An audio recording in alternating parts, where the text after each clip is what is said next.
We're starting our trip to Alaska. Traffic, Taildragger 735 Bravo Yankee.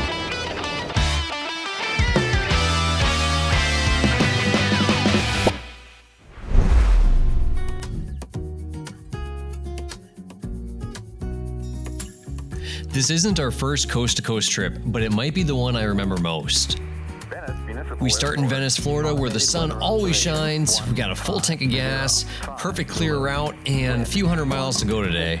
But really today, it's not about the distance, it's about the destination. We've got 3 airports on the flight plan. No rush, just a fun day of flying.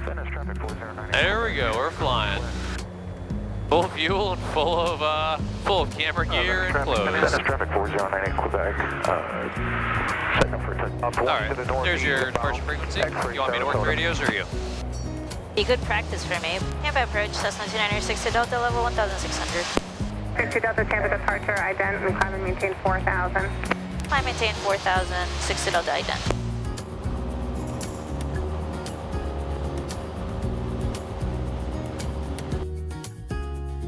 Flying doesn't always mean going fast. Sometimes it means slowing down enough to notice where you are. Cedar Key is a small, easy to miss on the map sort of town, but today it's just such a great reminder that every stop counts. A wonderful little place to explore, pretty fun approach coming in there, and you definitely want to be on the numbers for this one. It's water on both sides of the runway, so mistakes are not very forgiving here.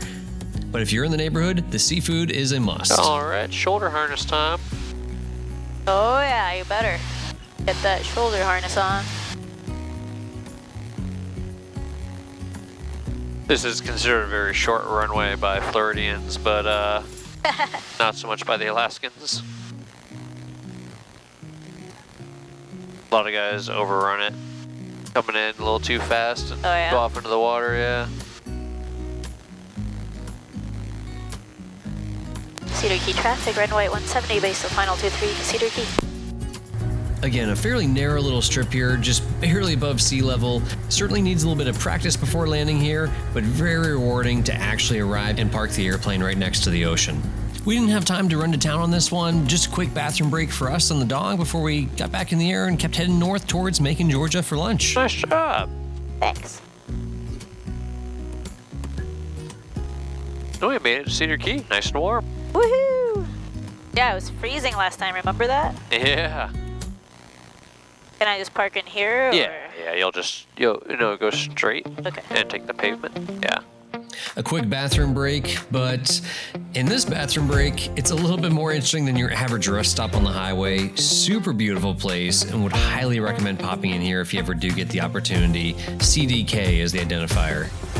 We got the cameras turned back on, fired up the airplane, and taxied out for a fairly short runway. We had burned some fuel since we had left Venice when we were totally full, and so it was a little bit lighter, but it's still a warm day, a short runway, a great place to practice those short field takeoff techniques on a nice hard surface runway, trying to get that tail up early and decrease that drag.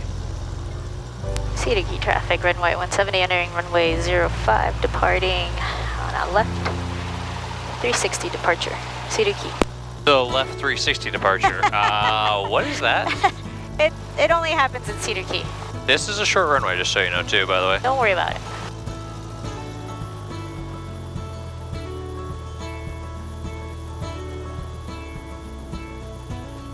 Come on, little D. Push that tail up, yeah. Come on, little D.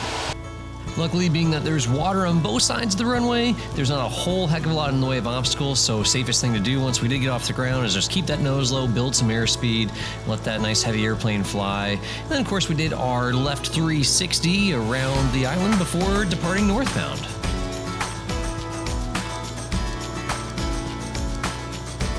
Flying gives you time and space to think, of course, about flying, but I spend a lot of time thinking about flying on a given day anyways.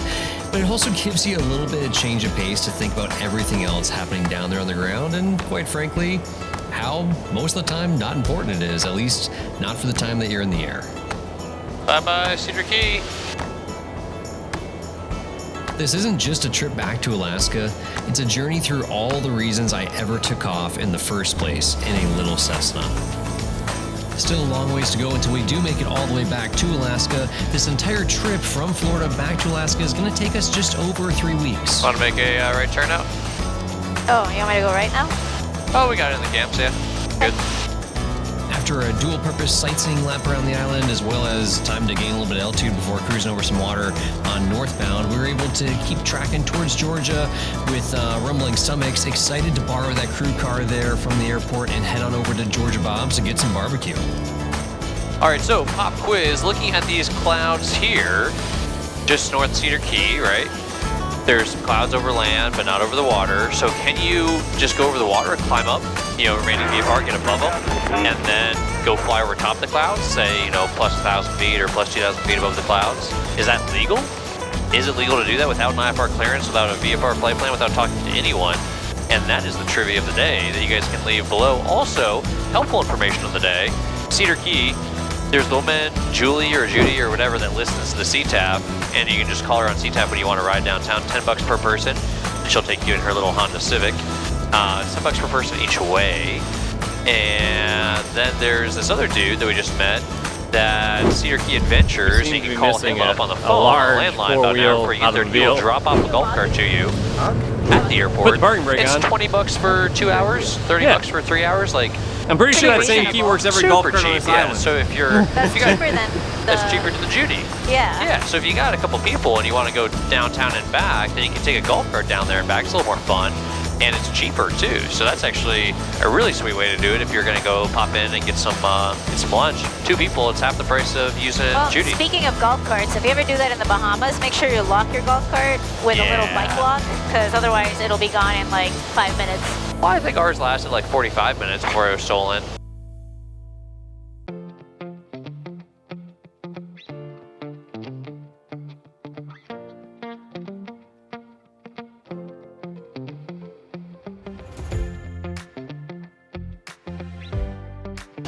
And then, when we were right in front of it, as soon as we left it alone. yeah, then people will snatch that pretty quick. Yeah, so, yeah, well, golf cart keys are basically just flathead screwdrivers, FYI.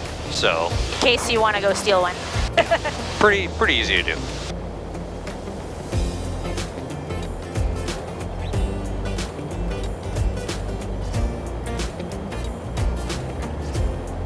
Okay, Houston, runway 170, base and final 18, there, Houston. Maybe we should go land on that little field, grab some pecans. Pecans. Georgia pecans. Pecans. Perry is a great little airport, great spot to grab some gas, borrow the crew car, run to town, get some good barbecue. Sweet potato tots? Who can say no to that? All right, so we got a babysitter for Sia. Because we didn't want to take her to the restaurant with us. I'm not sure if Georgia Bob's is pet friendly. It certainly is a great lesson in efficiency, planning, and precision.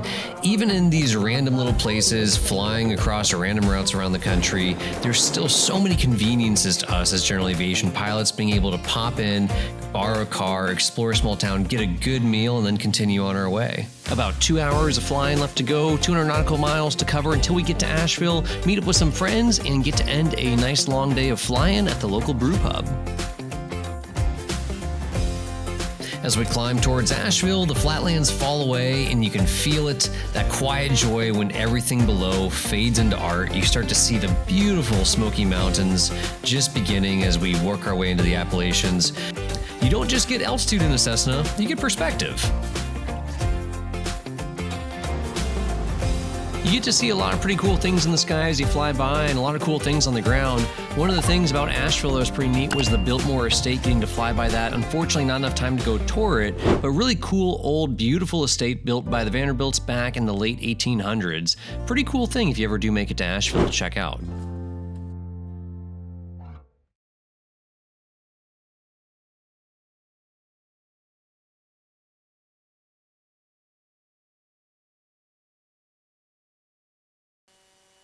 So amazing. We have terrain. Terrain. One leg on the long flight back to Alaska down, many more to go, but if today taught us anything, it's this. Going slow doesn't mean going backwards. Sometimes it's just how you catch up with yourself.